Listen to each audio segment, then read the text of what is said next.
Gravure de Mathieu Mérian, représentant un panorama de Péronne vu du nord au XVIIe siècle, d'après un dessin de Peters.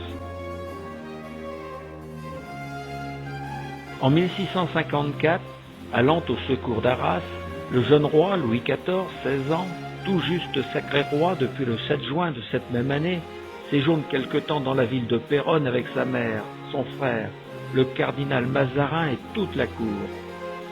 De Péronne, il envoie aux maréchaux de Turenne, de La Ferté et d'Auquincourt ses ordres, pour chasser les Espagnols et les troupes du prince de Condé assiégeant Arras, ville conquise sur ces mêmes Espagnols par son père Louis XIII en 1640.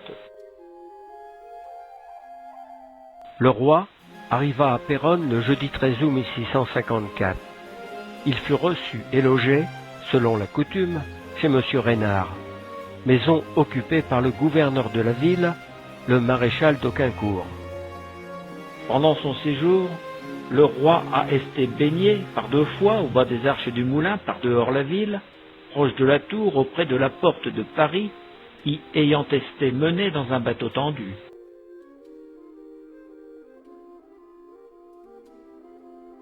Le 25 août, jour de la Saint-Louis, Condé lève le siège. Le roi l'apprend le jour même. Il quitte la ville le vendredi suivant pour se rendre à Arras. De retour, il repasse à Péronne et y séjourne du lundi 31 août au vendredi 2 septembre. Depuis, ce lieu près de la porte de Paris où s'est baigné le roi Louis XIV porte le nom de Port-le-Roi.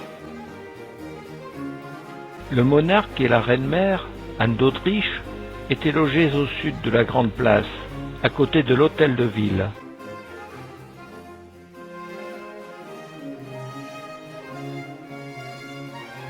En 1655, le gouverneur de Péronne, Charles de Monchy, le maréchal d'Auquincourt, jusque-lors fidèle à Louis XIV et dévoué à Mazarin, passe secrètement du côté de la Fronde. Suite à des intrigues de cour et fâché de Mazarin, il a le dessein de livrer la ville au prince de Condé, dont les troupes sont cachées du côté de Rocogne. Prévenu secrètement de la trahison imminente d'Auquincourt, le mailleur de la ville, M. Delouvelle de Fontaine, convoque le 24 août les échevins et prend aussitôt ses précautions. Le 25 août, il ferme et fait garder les portes de la ville. Avec l'aide de la population et du régiment de Suisse cantonné dans la cité, il fait braquer 4 canons devant la maison du gouverneur Félon. Le maréchal n'a le temps que de fuir dans un bateau préparé à l'avance.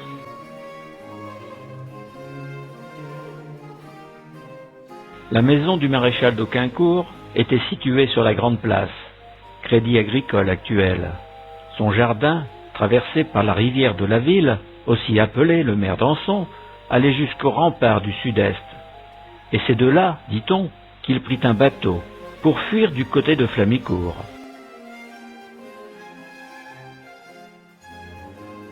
Après avoir rendu compte au roi, M. Delouvelle de Fontaine est félicité.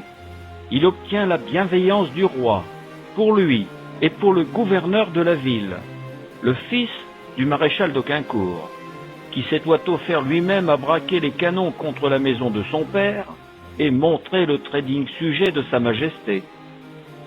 Georges de Monchy d'Auquincourt avait averti le mailleur, M. Delouvelle de Fontaine, de la prochaine trahison de son père et devint le nouveau gouverneur de la ville. Le chanoine de Saint-Léger indique que la trahison d'Auquincourt a eu lieu les 24 et 25 août 1655. Mais le manuscrit du contemporain Jean de Haussy en contredit la date et place cet épisode au vendredi 18 novembre de cette même année.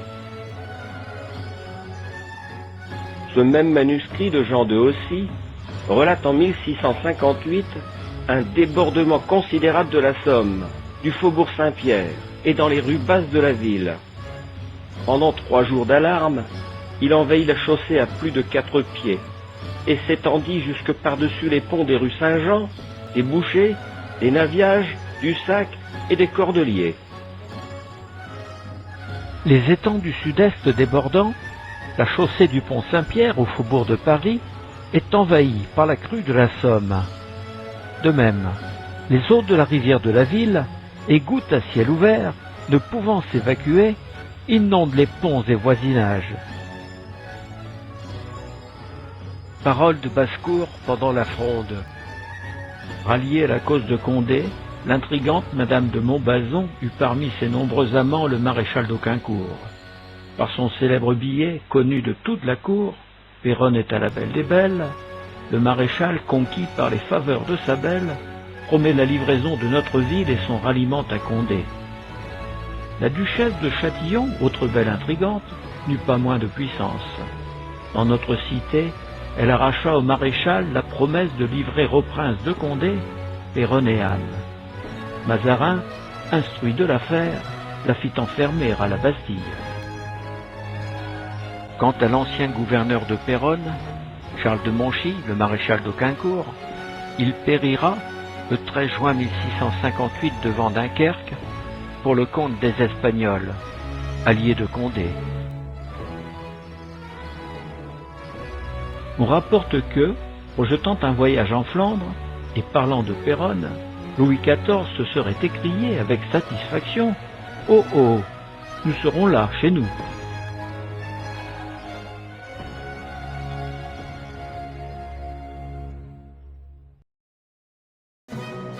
Redoute, Lunettes, Demi-Lune, Courtine, Bastion, Orillon, Glacis, Fossé, Barrage, Batardeau, Poterne, Réduit, etc. sont maintenant utilisés pour définir les ouvrages bastionnés des fortifications de Péronne, initiés selon les fameux hexagones des plans du chevalier Antoine de Ville, précurseur de Vauban. Baignée efficacement par les eaux de la Somme, du Glavion, de la Cologne, appelée à l'époque Coulette de Douin, et des Marais, la ville militaire verrouille le contrôle du passage de la Somme. Les canons des ennemis de la France devront dorénavant s'éloigner des remparts.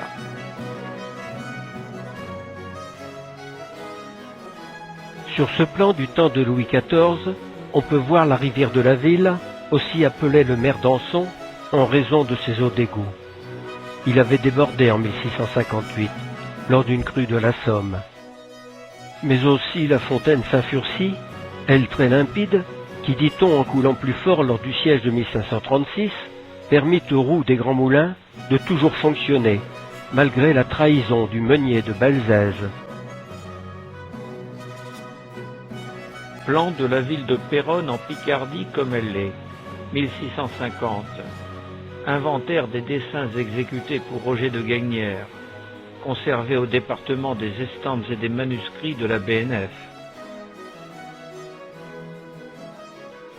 Quelques détails instructifs apparaissent en agrandissant cette portion de plan. On peut y découvrir le Merdanson, sortant du dessous du bastion royal, deux moulins à vent sur la muraille du sud-est, la porte de Bretagne, récente, la porte Saint-Sauveur fermée depuis peu, avec ses deux tours qui l'encadrent encore. Et ici, la fontaine Saint-Furcy, les grands moulins, la porte de Paris, la tour Hangar ou Bangar en 1, toujours présente, les tours Maillard 2, Sainte-Claire 3, Paillarde 4, Caumont 5, Ducoutre 6, le Batardeau de Sainte-Claire en B1, de Sainte-Radegonde, B2, etc.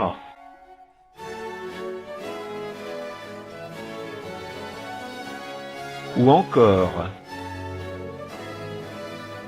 le château, le bastion Richelieu, tout neuf, appuyé sur le bastion de la Clé, très ancien, la demi-lune d'Auquincourt, le bastion de Vendôme, sécurisant l'ancienne tour Alexandre maintenant rénovée et transformée en casemate d'artillerie.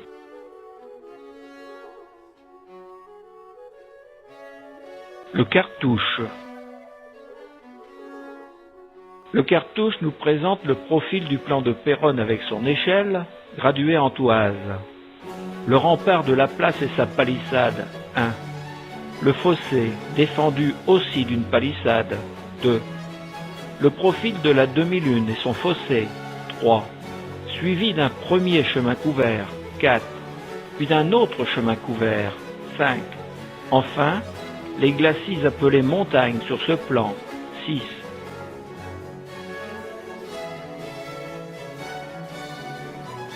Les archives de la Bibliothèque nationale de France conservent ce plan super bastionné de la ville de Péronne. Mais ce projet d'époque n'a jamais été réalisé.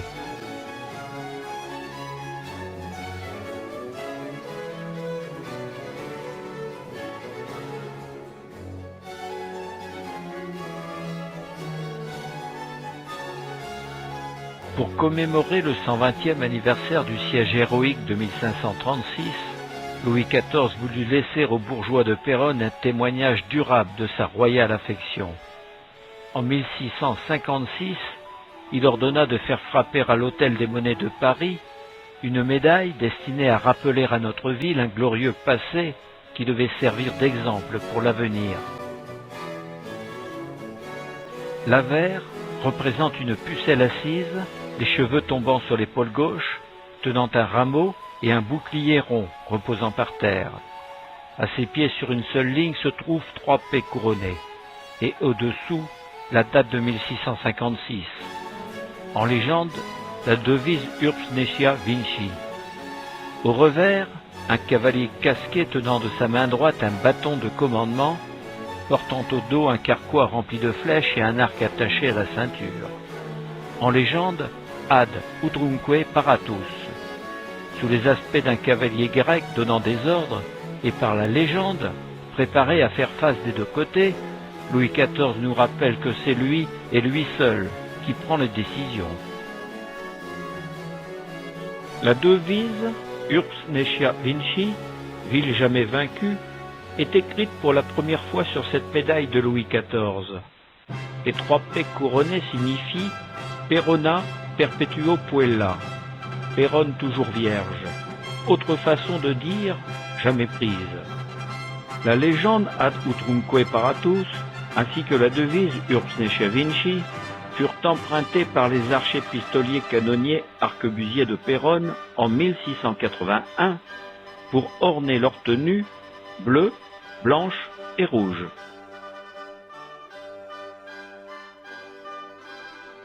L'avers de cette seconde médaille, frappée pour cette même commémoration, est identique à la précédente.